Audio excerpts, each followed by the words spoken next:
संविधान के दायरे में सक्रिय रहते हुए राम नाईक ने राज्यपाल की भूमिका को एक नया आयाम दिया था, नई मिसाल कायम की थी। उन्होंने 2014 में जब उत्तर प्रदेश के मुख्यमंत्री का पदभार संभाला, तब उन्होंने कहा था कि राजभवन के दरवाजे जन सम्मान के लिए खुले रहेंगे और इसका उन्होंने निर्वाह किया। उन्होंने कहा था कि उत्तर प्रदेश को उत्तम प्रदेश बनाने के लिए वो भी अपना योगदान देंगे और 5 वर्षों तक वो अपने वचन पर कायम रहे, लगातार कार्य करते रहे। आज भी मुंबई में रहते हुए वो उत्तर प्रदेश के संबंध में बराबर ध्यान देते हैं, चिंता करते हैं और यहाँ की कुशल क्षेम जानने के लिए तत्पर रहते हैं। इन दिनों 3 दिन के लिए राम नाईक लखनऊ के प्रवास पर आए थे। अनेक कार्यक्रमों में शामिल हुए। भारतीय जनता पार्टी मुख्यालय में उन्होंने पत्रकारों से वार्ता भी की। कुछ प्रसंग ऐसे थे जो इस समय चल भी रहे हैं। वो योगी आदित्यनाथ का जो कानून व्यवस्था का मॉडल है, जो उनके विकास का व आपदा प्रबंधन का मॉडल है, वो केवल देश में नहीं बल्कि विदेशों तक चर्चा में है।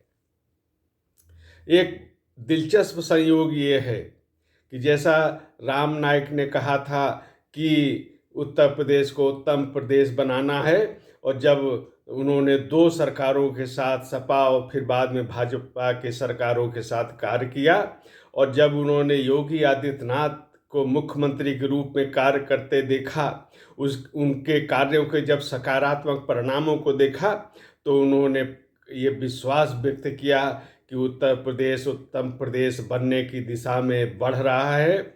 और जब राज्यपाल पद का कार्यकाल उनका पूरा हुआ, तो उन्होंने बड़े दावे और विश्वास के साथ कहा था कि उत्तर प्रदेश केवल उत्तम प्रदेश ही नहीं, वो तो बन ही गया है, बल्कि ये सर्वोत्तम प्रदेश बनने की दिशा में बढ़ रहा है। और आज ये पत्रकार वार्ता में ये प्रसंग भी आए। उन्होंने बिल्कुल निष्पक्ष भाव से तथ्यों के आधार पर वार्ता की और ये बताया कि उत्तर प्रदेश किस तरह सर्वोत्तम प्रदेश बनने की दिशा में अग्रसर है। उन्होंने एक जनपद एक उत्पाद की तर्ज पर जिस प्रकार उत्तर प्रदेश में एक जिला एक मेडिकल कॉलेज बन रहा है, इसका उल्लेख किया। उस तमाम जो योजनाएं हैं सरकार की, किस प्रकार से उत्तर प्रदेश उसमें 50 योजनाओं में नंबर 1 की स्थिति में आया है, ये उल्लेख किया। ईज ऑफ डूइंग में जो पहले उत्तर प्रदेश 17वें स्थान पे हुआ करता था, आज दूसरे नंबर पे है। निवेश के नए अध्याय यहाँ पे बन रहे हैं, कायम हो रहे हैं। इन सब का उन्होंने उल्लेख किया और इस पर अपना संतोष व्यक्त किया। उत्तर प्रदेश की प्रगति उनको संतोष प्रदान करती है। यह संयोग था कि 7 नवंबर को पत्रकारों से वार्ता कर रहे थे। उन्हें स्मरण आया कि इसी दिन बंकिम चंद्र चट्टोपाध्याय ने वंदे मातरम की रचना की थी और उन्होंने ये भी प्रसंग याद किया कि वंदे मातरम का गायन संसद में नहीं होता था। जब वो 90 के दशक में संसद के सदस्य बने, तब उन्होंने ये प्रस्ताव किया कि जब हम बच्चों से कहते हैं कि राष्ट्रगान जनगणमन गाएं, वंदे मातरम गाएं, और हम संसद के सदस्य होकर ऐसा नहीं कर रहे हैं, तो कैसा उदाहरण प्रस्तुत कर रहे हैं। उसके बाद उस समय लोकसभा का सचिव प्रसारण भी संसद का शुरू हुआ था, दोनों सदनों का, और राज्यपाल के प्रस्ताव को माना गया और वंदे मातरम का गायन हुआ और आज भी यह परंपरा के रूप में स्थापित हो गया है। ये श्रेय भी उनको जाता है। संविधान के जो बना मूल प्रति, उसमें 22 अध्याय थे। उनके प्रारंभ में भारतीय संस्कृति और इतिहास से गौरवशाली पृष्ठ की फोटो चित्र अंकित थे। राज्यपाल ने आम जनता को यह अवगत कराया कि ये हमारे गौरवशाली चित्र संविधान में हैं और इससे कम से कम उत्तर प्रदेश में राज्यपाल रहते हुए उन्होंने एक बड़ा संदेश देने का कार्य किया था। जब उत्तर प्रदेश में आए तो उन्होंने आगरा विश्वविद्यालय का जो नाम देखा, डॉक्टर भीमराव अंबेडकर, उन्होंने कहा कि ये तो उनका नाम ही पूरा सही से नहीं लिखा है।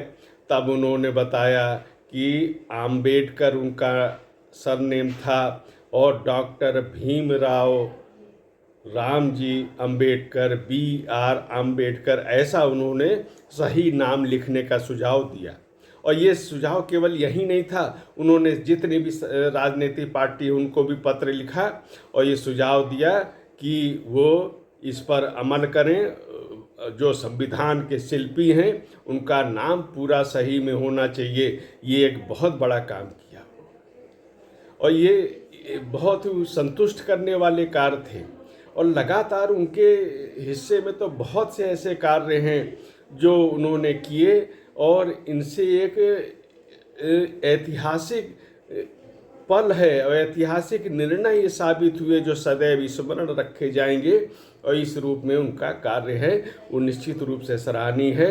उन्होंने अनेक जो योजनाएं हैं उनकी चर्चा की कि किस प्रकार से देश का कल्याण हो रहा है, देश विकसित हो रहा है, तीसरी सबसे बड़ी अर्थव्यवस्था बनने की दिशा में अग्रसर हो रहा है। ये सब बहुत ही उल्लेखनीय कार्य हैं। उन्होंने अपने पेट्रोलियम मंत्री रहते हुए के कार्यों का स्मरण किया, किस प्रकार से गैस कनेक्शन के लिए बड़ी संख्या में लंबित मामले थे, लोगों को गैस मिलने में कठिनाई होती थी, उन्होंने उसका समाधान किया। और इसके साथ ही ये केंद्र सरकार की, वर्तमान नरेंद्र मोदी सरकार की सराहना की कि इस सरकार ने तो और आगे बढ़ते हुए उज्ज्वला योजना से करोड़ों लोगों को निःशुल्क गैस कनेक्शन देने का कार्य किया है। देश आगे बढ़ रहा है, ये नए भारत का एक यात्रा है और उन्होंने इसकी सफलता की कामना भी की। योगी आदित्यनाथ के कानून व्यवस्था के बेहतरीन मॉडल की जब बात चली तो जौहर विश्वविद्यालय और आजम खां को मिली सजा की चर्चा भी। राम नाईक ने जो न्यायिक निर्णय हुआ उसका स्वागत किया और ये कहा कि कानून व्यवस्था से ऊपर कोई नहीं है, कोई नहीं होना चाहिए। और जिस प्रकार से जौहर विश्वविद्यालय के लिए गरीबों की, किसानों की ज़मीनों पर कब्जे किए गए थे, उनको मुक्त कराने का जो योगी आदित्यनाथ ने काम किया है, ये इनके कानून व्यवस्था को जो मॉडल है उसका ही एक हिस्सा है। और हम सब जानते हैं कि पूरे प्रदेश में दबंगों के द्वारा जो ज़मीन पे कब्जा किए गए थे वो मुक्त कराए गए हैं। पहले इसकी कल्पना नहीं कोई कर सकता था कि ये हो सकता है। योगी सरकार ने ये कार्य करके दिखाया। श्री राम जन्मभूमि पे राम मंदिर के निर्माण का भव्य उद्घाटन होने का समय निकट आ रहा है। राम नाईक लखनऊ में थे तो ये प्रसंग भी उठना था। राम नाईक ने बताया कि उन्होंने 2015 में ही राज्यपाल रहते हुए भव्य राम मंदिर निर्माण की अभिलाषा व्यक्त की थी। और ये कोई राजनीति का विषय नहीं, ये आस्था का विषय है। और कोई दलगत राजनीति से ऊपर रहने वाले पद पर बैठा व्यक्ति भी अपनी आस्था को अभिव्यक्त कर सकता है। और ये कहा था राज्यपाल के रूप में। आज उन्होंने अपना आनंद व्यक्त किया। उन्होंने कहा कि ये 22 जनवरी को उद्घाटन होने जा रहा है। ये जो सपना था करोड़ों लोगों का साकार हो रहा है। और ये भी कहा कि अब उनकी लखनऊ में अगली मुलाकात तब होगी जब अयोध्या में भव्य राम मंदिर आम जनता के लिए दर्शनार्थ खुल चुका होगा। और उन्होंने कहा ये केवल मेरी नहीं तो केवल भारत की नहीं बल्कि पूरे विश्व में करोड़ों करोड़ों लोगों की आस्था से जुड़ा हुआ विषय है और यह आनंदित करने वाला विषय है। तो इस बार जो उनकी लखनऊ यात्रा है, योगी आदित्यनाथ से भी वो मिलने गए थे। और कुल मिला के कह सकते हैं कि इस पत्रकार वार्ता में एक जो संदेश गया वो आस्था से भी संबंधित था, वो जन कल्याण से भी संबंधित था और उत्तर प्रदेश के योगी सरकार के 6 साल बेमिसाल को प्रमाणित करने वाला भी था।